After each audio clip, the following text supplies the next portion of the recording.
Oi, voltamos agora a parte 3, é a última. Bora lá, Naum, profeta, fica na categoria dos profetas. Lemos aqui sobre Nínive, sobre a ira e a misericórdia de Deus, que é basicamente como se fosse um subtema dentro da palavra, em como Deus está tratando com Nínive, como Deus revelou a Naum o que aconteceria. Começou o livro com uma introdução falando que Deus nesse momento é zeloso, depois veio Deus falando sobre a justiça, sobre a Síria, sobre Nínive e Israel. E agora nós vamos para a parte 3 e vamos ver o que vamos tirar daqui. Ai da cidade ensanguentada, ela está cheia de mentiras e roubos, e não se aparta dela a presa. O estalo de um açoite, o barulho do ruído das rodas, do galopar dos cavalos e as carruagens que saltam. O cavaleiro levanta a espada reluzente e lança cintilante, e há uma multidão de mortos e um grande número de cadáveres, e não terão fim os seus defuntos. Tropeçarão nos corpos por causa da multidão das prostituições, da prostituta formosa e amante das feitiçarias que vendeu a nação através de suas prostituições, e a família pelas suas feitiçarias. Eis que estou contra ti, diz o Senhor dos Exércitos. Levantarei a tua saia sobre a tua face e mostrarei à nação a sua nudez, e aos reinos a tua vergonha. Lançarei sobre ti abominável imundície e farei de ti vil e te colocarei como espetáculo. E acontecerá que todos os que virem fugirão de ti e dirão: Nínive está destruída. Quem a lamentará? Onde procurarei os consoladores por ti? Tá, vamos parar até aqui. E nós terminamos. Deus, nesse livro, Naum já começa a falar, trazer a explicação de como a cidade ficará ensanguentada, o dia do juízo de Deus realmente em relação a essa cidade. Ruas ensanguentadas, porque ela está cheia, isso também é muito espiritual, tá? A cidade ensanguentada, ela está cheia de mentiras, de roubos. Tá falando sim, você pode trazer analogia ao físico, mas também ao espiritual. Ela está cheia de mentira, mentiras é espiritual. Mentira não tem uma cor, uma forma. Não tô falando, essa parede, isso daqui é uma mentira. Não, nesse sentido, a energia, ou o ambiente, o espiritual, aquela cidade está cheia de mentira, cheio de roubos, cheio de barulhos. E aqui tá falando, o cavaleiro de justiça vai se levantar com a sua espada reluzente, a sua lança cintilante, espada e lança. Uma multidão de mortos, de grandes números, de cadáveres, não terão fim. Seus defuntos tropeçarão nos seus corpos. Os defuntos. E não terão fim. Os seus defuntos tropeçarão nos seus corpos. Pra tu ver a ilusão que Deus está falando de como essa cidade ficará, não ficaria nada sobre ela, do tamanha matança que teria de pessoas, de vidas ali. E é que depois ele começa a falar da multidão das prostituições, da prostituta formosa, amante da feitiçaria, que vendeu as nações através de sua prostituição. Gente, eu vou dar uma pausa, que o vizinho começou a fazer aqui. Vou pegar o microfone e já volto. Voltei. Desculpa, é que eu esqueci de pegar o microfone antes. E aí eu lembrei, eu já estava gravando. E a vizinha começou a arrumar aqui a casa dela. E eu fiquei com receio de sair muito barulho. Então eu fui lá pegar o microfone pra vocês. Porque assim isola mais o barulho. Então bora lá. E aí agora no versículo 4, ele fala sobre as prostituições da nação, que a nação era amante da feitiçaria, que eles se venderam para suas prostituições. Óbvio que isso é sentido figurado, mas é literal, só que é uma alusão ao espiritual. A nação era amante da feitiçaria. Não tem como uma nação no físico ser amante, mas está falando que as pessoas daquele lugar se venderam à feitiçaria, se venderam à prostituição. Por quê? Porque na palavra do Senhor diz que se você adorar outros deuses, você está sendo prostituto. Então, ele diz que esse povo é um povo idólatra, é um povo que comete feitiçaria, um povo que é prostituto, que não reconhece a Deus, que não flerta, mas exatamente no literal, pratica atos para as outras religiões e tudo isso. E aí Deus fala e traz, claro, a justiça. Eis que estou contra ti, diz o Senhor dos Exércitos. Eu levantarei a sua saia e sobre a tua face mostrarei às nações a tua nudez e aos reinos a tua vergonha. Novamente, traz aquele sentido de como se fosse sentido figurado. Eu vou levantar a sua saia. Isso é mulher. Mulher tá de saia, vou levantar a sua saia e você tá sem nada lá dentro. Quer dizer o quê? É vergonhoso. Então ele faz essa analogia a, tá bom, tá vendo, Nínive e a Síria? Vocês vão passar vergonha, eu vou destruir vocês. As nações vão ver as suas vergonhas, vão ver as suas fragilidades. E todos os reinos ao redor vão conhecer quem é você e vão conhecer quem sou eu, pelo aquilo que vocês fizeram. Então é uma analogia. Quando nós vamos ler a Bíblia, eu sei que muita gente tem muita dificuldade, e eu queria e quero pegar na verdade duas.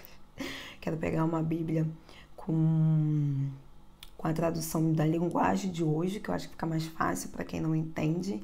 E eu também quero pegar uma em grego, em hebraico, que é o traduzido literal, porque tem muitas palavras no literal que são diferentes. Então, acho que para quem é novo, é convertido na fé, ou tem dificuldade mesmo de estudar a Bíblia, trazer essa analogia fica mais fácil para as pessoas entenderem o que está dizendo. Porque, por exemplo, você vem para uma pessoa que não sabe nada da Bíblia e fala: por causa da multidão das suas prostituição, da prostituta formosa, que é amante da feitiçaria, que vendeu as nações através da sua prostituição, e a sua família através de feitiçaria. Eis que estou contra ti, diz o Senhor dos Exércitos, e levantarei a tua saia sobre a tua face, e mostrarei às nações a tua nudez, e os reinos a tua vergonha.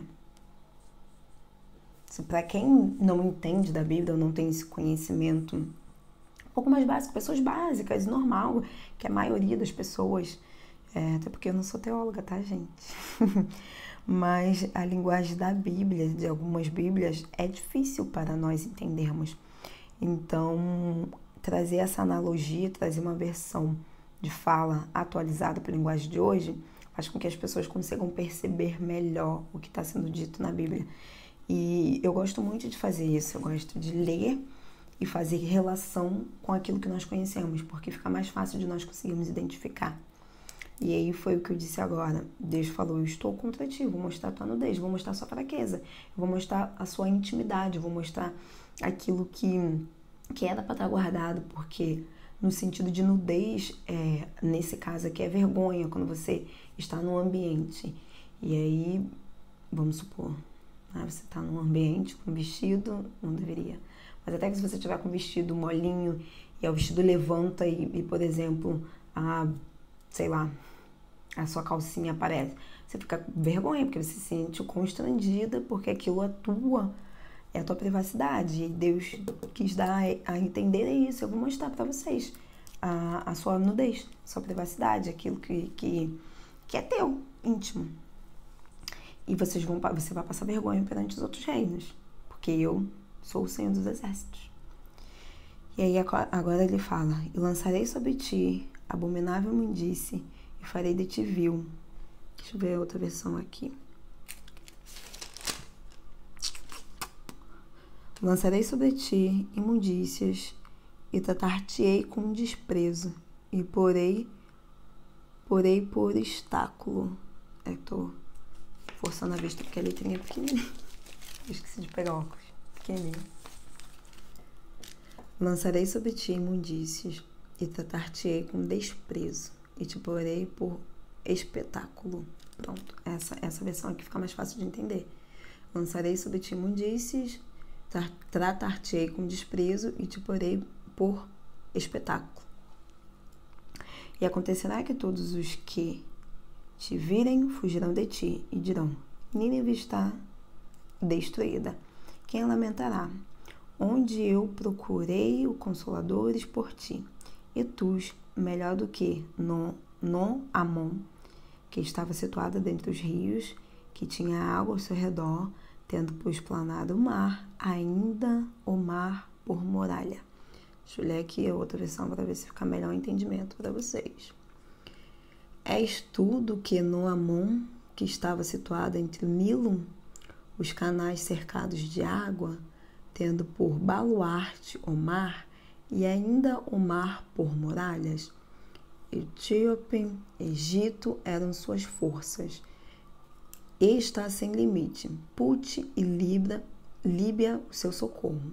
Todavia, ela foi levada ao exílio para cativeiro. Também seus filhos foram despedaçados nas esquinas de todas as ruas sobre os seus nobres, lançados à sorte, e todos seus grandes foram presos com grilhões. Tá. Todavia foi levado a um cativeiro seus jovens, seus filhos, e também foram despedaçados nas esquinas de todas as ruas, e lançado em sorte sobre seus homens nobres, e todos seus grandes homens foram acorrentados. Tu também serás embriagada, e te esconderás também, buscarás forças por causa do teu inimigo. Todas as suas fortalezas serão como figueiras, como figos temporão. Seus sacudem caem na boca dos que hão de comer. Eis que o teu povo, no meio de ti, são como mulheres. As portas da tua terra estarão todos abertos aos teus inimigos, e o fogo devorará os teus ferrolhos. Tá, deixa eu ler aqui agora nessa versão. Todas as suas fortalezas são como figueiras com figos temporães, de temporada. E se sacudirem, caem na boca dos que hão de comer. Eis que as tuas tropas no meio de ti são como mulheres, e as portas do teu país estão abertas a par para os teus inimigos. O fogo consome os teus ferrolhos, tira a água para o tempo seco. Tira a água para o tempo seco. Fortifica suas fortalezas, entra no barro, pisa a mesa, toma forma para os ladrilhos. No entanto, o fogo ali te consumirá, a espada te exterminará, consumir-te como um gafanhoto, e ainda te multiplicas como um gafanhoto, e te multiplicas como o locusta. Ainda que fizeste os seus negociantes mais numerosos do que as estrelas do céu, o gafanhoto devorará e o devorador invadirá e sairá voando. Os teus príncipes são como gafanhotos, e os seus chefes como os gafanhotos grandes, os que acompanham nas sedes nos dias de frio, e subindo ao sol voam embora. Não se conhece o lugar onde estão. Os teus pastores dormem, ó rei da Assíria. Os teus nobres dormitam, o seu povo derrama pelos montes, e não há quem ajunte. Não há remédio para a tua ferida, e a tua chaga é incurável. Todos que ouvirem a tua fama baterão palmas sobre ti, porque sobre quem não passou continuamente a tua maldade. Tá, então acho que essa versão ficou melhor para nós lermos. Ok. Tá, saindo do versículo 6, que ele fala que vai mostrar nudez para as nações, e aí ele tá falando, Deus, né, o profeta: lançarei sobre ti abominável imundície, e te colocarei como espetáculo. Acontecerão que todos que fugiram para ti de Nínive estará destruída e lamentará. Então ele está falando aqui exatamente da destruição de Nínive. Etiópia, Egito, são nações que estão ali ao redor, potências. Equilibra ia pedir socorro, eles iriam ter o socorro, mas ninguém iria socorrer, que não teria como tirar do cativeiro. E aí ele veio dando mais novamente exemplos do que aconteceriam, dando analogia, todas as suas fortalezas serão como figueiras, quer dizer que vai passar um vento, vai cair e não tem o que fazer, as mulheres ficarão nas portas, as terras serão derrubadas, os inimigos entrarão e serão como um gafanhoto, quer dizer que vão destruir tudo. Os cercos, as fortalezas serão derrubadas, o barro será pisado, o fogo devorará e exterminará tudo.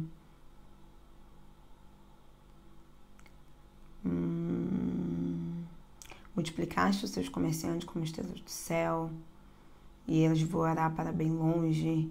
Tá realmente aqui em toda essa parte, Deus está falando. Não está falando, na verdade, do que acontecerá. Está trazendo a simbologia de guerra, simbologia de como o gafanhoto opera, mas no sentido de, tá vendo aquela nação, tá vendo Nínive, vai ser destruída. Síria, Etiópia, todas as nações ao redor verão a sua vergonha, a sua destruição, não vai ter como correr. Como assim, o Brasil não vai ter como pedir ajuda para os Estados Unidos, estou dando um exemplo parvo, mas é só para vocês terem noção. Tá vendo, Brasil, você vai ser destruído, não vai ter como você pedir ajuda aos Estados Unidos ou, sei lá, tô dando um exemplo, tá, gente? Não é isso. E aí ele vai trazendo várias analogias dentro desse contexto de como Nínive seria destruída. E aqui no último, não há cura para a tua chaga, chagas é ferida. O teu ferimento é doloroso. Todos os que ouvirem a tua fama baterão palmas sobre ti, pois sobre quem não passou continuamente a tua maldade. Está dizendo o quê? Nínive, você é ruim. Você fez maldade, cometeu o país, aquela região era ruim, escravizava as pessoas, cometia várias maldades. Todos que vão ouvir sobre você vão bater palma. Por quê? Porque eles sofreram. E assim Deus fala, quem não passou continuamente pela sua maldade? E aí sim, nós terminamos o livro de Naum. E assim nós terminamos o livro de Naum. Desculpa novamente, tive que parar de gravar e voltar a gravar de novo. E aí Naum deixa pra gente a reflexão. O terceiro capítulo fala muito sobre a justiça do Senhor em cima da cidade, em cima desse país, na verdade, Nínive, capital, e sobre o país, a Síria, o que aconteceria e como as coisas iriam proceder daquilo. Mas em resumo, o livro de Naum, que nós aprendemos que Deus, Ele é justo. E nós temos que ter muito temor, porque quando fala de justiça, é justiça mesmo. Às vezes nós vemos algumas situações que ficamos nos perguntando, meu Deus, por que a pessoa está sofrendo assim? Gente, eu não sei. Tem situações que nós nos colocamos no lugar das pessoas. Nós não podemos dizer que é alguma brecha, que é o inimigo que está usando, ou se é uma permissão de Deus para tratar.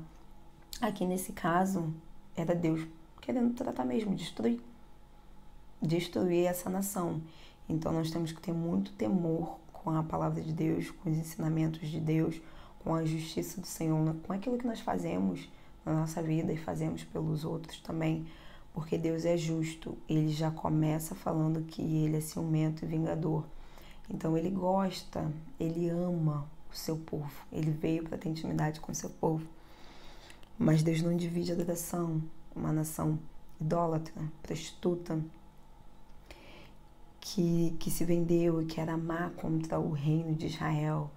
E Deus veio falando, tá, eu vou vir e eu vou trazer justiça sobre isso. Você fez toda essa maldade contra o meu povo, como o povo de Israel, mas eu sou justo, vocês vão ter o final que vocês mesmo escolheram, porque são consequências dos seus atos.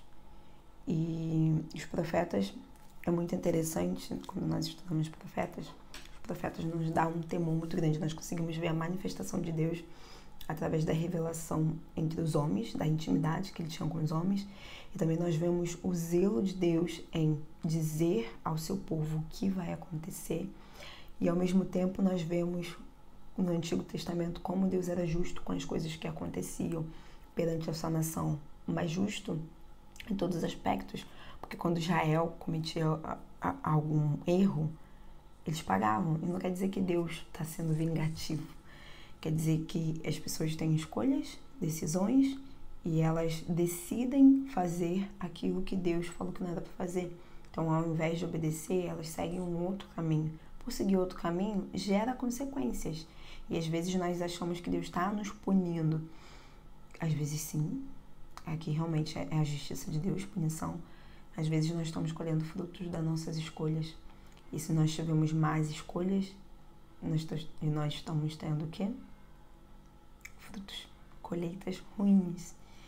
Então, o livro de Naum nos deixa essa reflexão para nós pararmos, pensarmos um pouco em como Deus é justo, em como ele julgava a Israel, as nações, o que ele fazia, mas principalmente em como ele é zeloso em nos avisar, em usar pessoas para nos avisar o que estava para acontecer. E que nós nos mantenhamos sempre abertos para ouvir aquilo que Deus está falando em nossos corações, aquilo que Deus tem para falar, através de revelações, para nos corrigir também, que nós precisamos de correção, porque na palavra do Senhor diz que o Pai corrige aquele que Ele ama. E Ele avisa também. Vou eu fazer alguma coisa sem avisar antes meus amigos, os profetas? Ele que fala, ele não precisa avisar. Deus, se quiser acabar com o mundo agora, fala, acabei, pronto, não tenho que dar satisfação para ninguém. Mas ele prometeu que enviaria um Salvador, que Jesus viria. E que, quando acontecer alguma coisa, ele avisaria os profetas. Então, temos temor do Senhor, pedimos a Deus sabedoria para nós nos portarmos, nós tomarmos decisões seguindo na palavra, na obediência, e não pelos nossos achismos e nossos quereres.